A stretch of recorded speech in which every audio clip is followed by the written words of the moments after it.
This is the famed Formula One steering wheel. Drivers mostly don't need to remove their hands from the wheel for steering, so the wheel doesn't need to be round.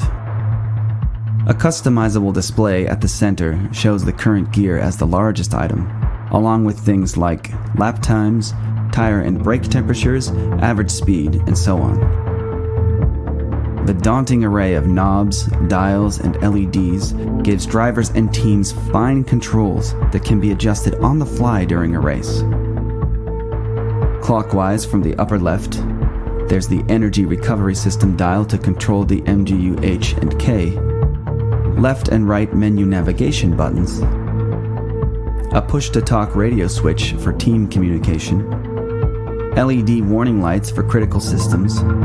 A row of LEDs across the top of the display acts as a rev counter and shift light system. The launch control switch, which is turned on for race starts and off when racing. The brake balance dial for front and rear brake bias. A pit limits button to automatically impose things like pit lane speed and acceleration restrictions. An engine mapping dial to alter engine performance characteristics. DRS toggle button, rear differential lock open or closed adjustment with separate turn entry and turn exit adjusters,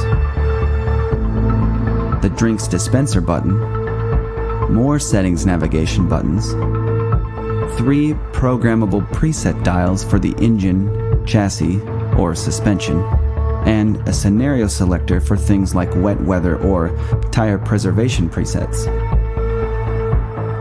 The neutral button is for neutral and reverse gears, which can't be selected with rear paddle shifters.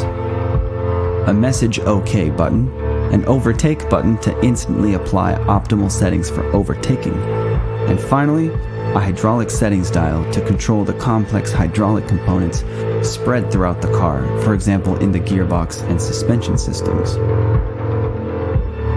Paddles at the back of the steering wheel handle gear shifting up or down. The middle paddles are driver customizable, and both bottom paddles actuate the clutch. Only one clutch paddle can be used for race start. Once in motion, the clutch isn't needed for gear shifting. Further down into the cockpit, we see the gas pedal, with contours to wrap around the driver's foot so as to keep pedals completely separate, and the brake pedal on the left.